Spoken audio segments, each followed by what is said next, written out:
এখানে দোকান ছিল না দোকান হয়েছে, ঘর ছিল না ঘর হয়েছে, যারা দুঃখ অর্থ কষ্টের মধ্যে ছিল তাদের অর্থ হয়েছে, পাকা ঘর হয়েছে, সবকিছুই পরিবর্তন হয়েছে না? তো মাওলা সময়ের পরিবর্তনের সাথে সাথে অনেক কিছুর মধ্যে পরিবর্তন আসবে। এই পরিবর্তনীয় পৃথিবীর মধ্যে এই ধর্ম জিন্দা থাকবে কি করে? নবী তো আসবে না, তো নবীর পরে নবীর ওয়ারিস, এলমের ওয়ারিস উলামায়ে কেরামের ধারাবাহিকতায় এই দিন পৃথিবীর মধ্যে জিন্দা থাকবে। আমার নবীর দ্বীনের এই বাগানে যারা খেদমত করে সবচেয়ে বেশি স্মরণীয় বরণীয় হয়েছেন। দ্বীনের খেদমত কিভাবে করেছেন? কেউ আমার নবীর হাদিসগুলা এক কিতাবের মধ্যে রেখেছেন, বিভিন্ন জায়গা থেকে খোঁজ করে করে এক কিতাবের মধ্যে এনেছেন। কেউ সেই হাদিসগুলার ব্যাখ্যা করেছেন, কেউ সেই ব্যাখ্যা থেকে আমাদের জন্য হুকুম আহরণ করেছেন, আমাদেরকে বলতেছেন এটা ফরজ, এটা ওয়াজিব, এটা সুন্নতে মুআক্কাদা, এটা গায়রে মুআক্কাদা, এটা মুস্তাহাব, এটা মুবাহ, এটা হারাম, এটা মাকরুহে তাহরিমি, এটা তানজিহি, এটা ইসাআ। এই সব কিছু উম্মতের উলামায়ে কেরাম করেছেন। এরপরে দ্বীনের দাওয়াত নিয়ে দিক বিদিক যারা ছোটাছুটি করেছেন তারা হচ্ছেন আউলিয়ায়ে কেরাম। তারা কারা? কেউ হাদিসের সন্ধানে বের হয়েছেন, কেউ সারাদিন লাইব্রেরির মধ্যে থেকে উস্তাদের দরসের মধ্যে থেকে ফিকহ ফতোয়া লিখেছেন, আর কেউ পরিবার পরিজন ছেড়ে পৃথিবীর আনাচে কানাচে ঘুরেছেন আমার নবীর দ্বীনের দাওয়াত পৌঁছিয়ে দেওয়ার জন্য। কেউ মুহাদ্দিস হয়েছেন হাদিসের খেদমত করে, কেউ ফিকহ ফতোয়া লিখে মাযহাব করে আমাদের জন্য সবকিছু সহজ করে। আমাদের লাইব্রেরির মধ্যে আমরা এখন কিতাব সাজিয়ে রাখি, আপনারা যখন আমাদেরকে জিজ্ঞেস করেন কিছু করতে হয় না, কিতাব খুলে বলি জায়েজ, এক সেকেন্ডে বলে ফেলতেছি। অথচ এক সেকেন্ডের কাজ যিনি এক সেকেন্ড করেছেন উনি এটার পেছনে সময় দিয়েছেন মাসের পর মাস। ওনাদেরকে ফকিহ মুফতি বলি। কেউ কোরআনের ব্যাখ্যা বিশ্লেষণ করেছেন, এনাদেরকে মুফাসসির বলি। কেউ কোরআন হাদিস আরবি ভাষা বোঝার জন্য ব্যাকরণের কাজ করেছেন, তাদেরকে ব্যাকরণবিদ বলি। কেউ আমাদের মুসলমানদের বাউন্ডারি পাহারা দিয়েছেন, তাদেরকে মুজাহিদ বলি। কি বলি? মুজাহিদ। তারা কি করেছে? বাউন্ডারি পাহারা দিয়েছে। এরা সবাই উলামা। এরা কি? উলামা।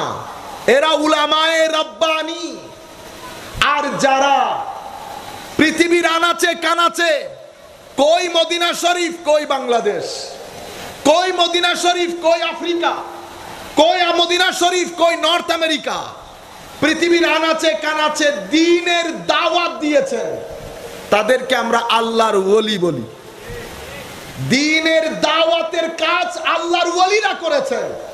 সেই কারণে দিক বিদিক ইসলাম ছড়িয়ে পড়েছে, কোনো ফিতনা হয় নাই। যখন এই দাওয়াতের কাজ মাওলানা সাহেবরা, আমাদের মতো 2 টাকার মৌলবীরা এই দাওয়াতের কাজ শুরু করেছে, তখন থেকে ফিতনা শুরু হয়েছে।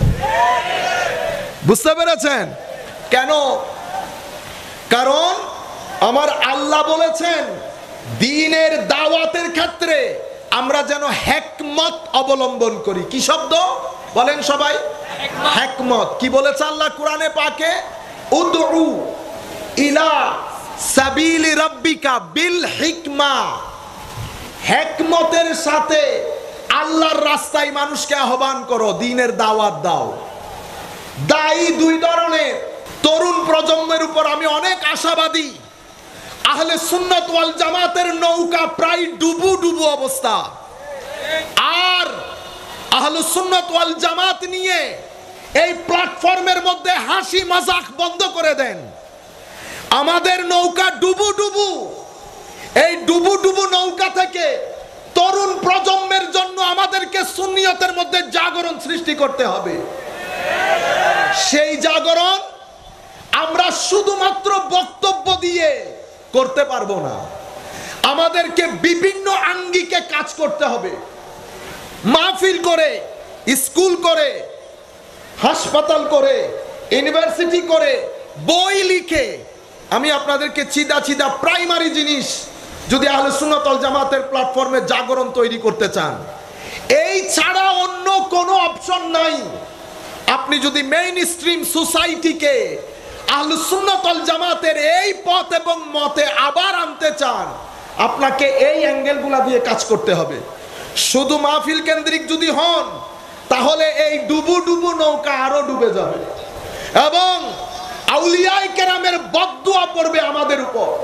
কারণ ওলি বুজুর্গরা এই রাস্তা আমাদেরকে দিয়ে দিয়েছেন নিরাপত্তার সাথে, আমরা সেটা ধরে রাখতে পারছি না। কারণ এই দুনিয়ার মধ্যে আমরা নাই, সব ভুলে গেছি। আমি আপনাদেরকে বলতে চাচ্ছি যে হিকমতের সাথে আমরা যদি দ্বীনের দাওয়াত না দেই, তাহলে আপনি দাওয়াতি কাজে কখনো সফল হবেন না। আপনার সমাজের মধ্যে আমার নবী বলছে দায়ী দুই ধরনের হয়। এক ধরনের দায়ী মানুষকে জাহান্নামের দিকে আহ্বান করে। কিসের দিকে? দুআত আলা আবওয়াবে জাহান্নাম ফামান আজাবাহুম কাযাফুহু ফিহা আও কামা ক্বালা নবী সাল্লাল্লাহু আলাইহি ওয়াসাল্লাম।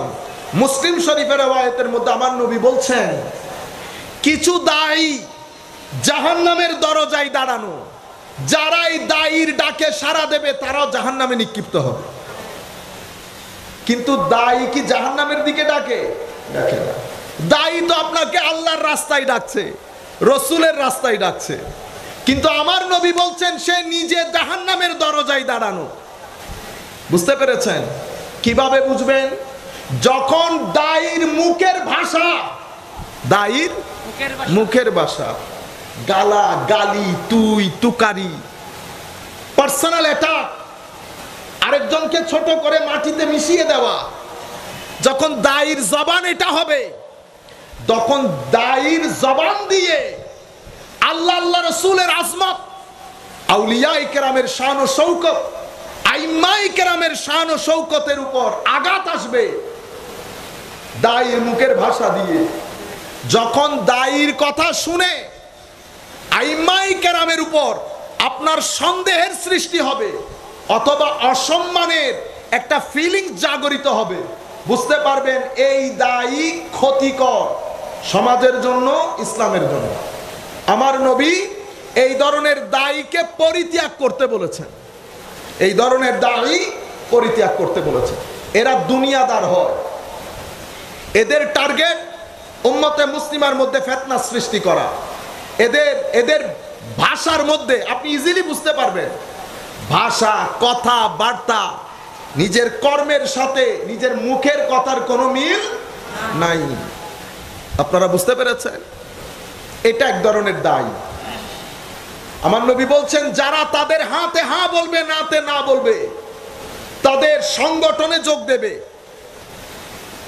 জাহান্নামে নিক্ষিপ্ত হবে। উনার যিনি পীর উনি শাহে আমানত।